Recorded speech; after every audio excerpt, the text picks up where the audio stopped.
ये वीडियो खास उन लोगों के लिए है जिन्हें लगता है कि मल्टीटास्किंग करके वो अपना समय बचाते हैं और ज्यादा से ज्यादा काम कर पाते हैं, लेकिन वो एक बहुत बड़ी गलतफहमी का शिकार है। इस वीडियो में हम आगे देखेंगे मल्टीटास्किंग वाकई में सही है या गलत और उसके परिणाम। मैं Anurag, motivational speaker and mind coach, आप सभी का मेरे YouTube चैनल पर स्वागत है। अगर आपको जिंदगी में आगे बढ़ना है तो नो योरसेल्फ। आपने काफी लोगों को एक समय पर एक से अधिक काम करते हुए देखा होगा, जिसे हम कहते हैं मल्टीटास्किंग। ऐसा करते हुए उन लोगों को लगता है कि वो कम समय पर अधिक से अधिक काम कर रहे हैं और ऐसा करके वो अपने आप को काफी इफिशिएंट महसूस करते हैं और उन्हें लगता है कि वो मल्टीटास्किंग कर रहे हैं। इस तेज रफ्तार भरी जिंदगी में हमें लगता है कि हर मनुष्य को मल्टीटास्किंग की जरूरत है ताकि वो कम समय पर ज्यादा से ज्यादा काम कर पाए। शायद मल्टीटास्किंग करके आपको लगता होगा कि आप बहुत समय बचा रहे हैं और ज्यादा से ज्यादा काम कर पा रहे हैं, लेकिन आप बहुत बड़ी गलतफहमी में हैं। लेकिन सवाल यह है कि व्हाट इज मल्टीटास्किंग? क्या हमारा दिमाग मल्टीटास्किंग करने के लिए सक्षम है या नहीं? मल्टीटास्किंग का मतलब है एक समय पर एक से अधिक काम करना। टेक्नोलॉजी की मदद से इंसान एक समय पर एक से अधिक कार्य कर सकता है, लेकिन जहां तक हमारे दिमाग की बात की जाए, हमारा दिमाग बना ही नहीं है मल्टीटास्किंग के लिए। हमारा दिमाग केवल एक टास्क से दूसरा टास्क स्विच कर सकता है, बट मल्टीटास्किंग नहीं। और ऐसा करके हम अपने दिल को तसल्ली देते हैं कि हम मल्टीटास्किंग कर रहे हैं। जब आप स्विच टास्किंग करते हैं तो उसका परिणाम सीधे 3 चीजों पे पड़ता है। पहला, आपका efficiency of work, second, quality of work और third, willingness to work. Dale Carnegie, जो एक मशहूर लेखक, उनके मुताबिक multitasking is a myth. Multitasking ये सिर्फ एक कल्पना है और जहां तक देखा जाए तो ये सही भी है, और यही चीज मैं आपको एक सिंपल उदाहरण के जरिए आगे बताने जा रहा हूँ। ये मान के चलिए कि आप 7 अलग अलग प्रोजेक्ट्स पर या किसी टास्क पर काम कर रहे हैं और प्रत्येक प्रोजेक्ट को कंप्लीट करने में आपको 8 घंटे का समय लगता है। अगर आप हर रोज 10 घंटे उन प्रोजेक्ट्स पर काम करते हैं और हर प्रोजेक्ट्स पर साइमल्टेनियसली 1 घंटा बिताते हैं, तो आपका फर्स्ट प्रोजेक्ट यानी कि प्रोजेक्ट ए 5वें दिन खत्म होगा और बाकी के सारे प्रोजेक्ट्स 6वें दिन कंप्लीट होंगे। अगर आप मल्टीटास्किंग मेथड अप्लाई ना करके सिंगल टास्किंग यानी doing one thing at a time method को अप्लाई करें तो उसका दृश्य कुछ इस तरह रहेगा। इस मेथड में आप पूरे 8 घंटे एक ही प्रोजेक्ट पर फोकस करेंगे, फॉर एग्जाम्पल प्रोजेक्ट ए, और जैसे ही वो प्रोजेक्ट खत्म हो जाता है आप दूसरे प्रोजेक्ट पे यानी प्रोजेक्ट बी पर फोकस करेंगे। इस मेथड की खास बात यह है कि हर दिन आपका एक प्रोजेक्ट कंप्लीट हो रहा है।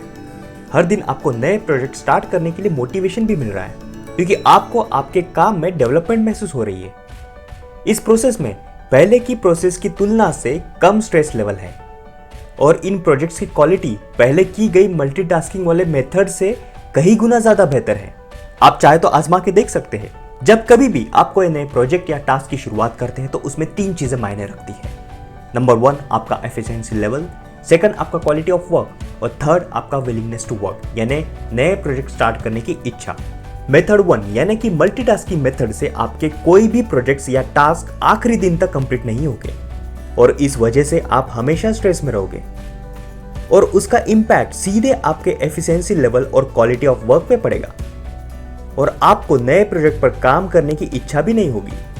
दूसरी तरफ, जब आप सिंगल टास्किंग मेथड यूज करते हैं तो आपके सारे प्रोजेक्ट्स टाइमली और बिना किसी स्ट्रेस के साथ कंप्लीट होते हैं। इससे आपको मोटिवेशन भी मिलता है और दूसरे प्रोजेक्ट पर काम करने की आपकी इच्छा भी होती है। जो व्यक्ति काफी समय से लगातार मल्टीटास्किंग मेथड यूज कर रहा है तो उससे उसको काफी नुकसान भी हो सकता है, जैसे कि नंबर 1, मल्टीटास्किंग आपके ब्रेन को डैमेज कर सकता है। रिसर्च से ये पता चला है कि मल्टीटास्किंग की वजह से आप हाई लेवल स्ट्रेस में रहते हो, क्योंकि आप लगातार एक टास्क से दूसरा टास्क स्विच करते रहते हो और इस वजह से आप एक जगह पर फोकस नहीं कर पाते। नतीजा, हाई लेवल स्ट्रेस और इमोशनल इम्बैलेंस की वजह से आपका मानसिक संतुलन बिगड़ सकता है। इसका एक ही उपाय है, एक समय पर एक काम करें और आपका पूरा ध्यान उसी काम पर केंद्रित करें। नंबर 2, मल्टीटास्किंग ये आपके प्रोडक्टिविटी लेवल को घटाता है। रिसर्च से ये पता चला है कि लगातार टास्क स्विच करने की वजह से आपकी प्रोडक्टिविटी लेवल 40% से रिड्यूस हो जाती है। यूनिवर्सिटी ऑफ लंदन की रिसर्च के हिसाब से मल्टीटास्किंग ये आपके इंटेलिजेंस लेवल को घटाता है।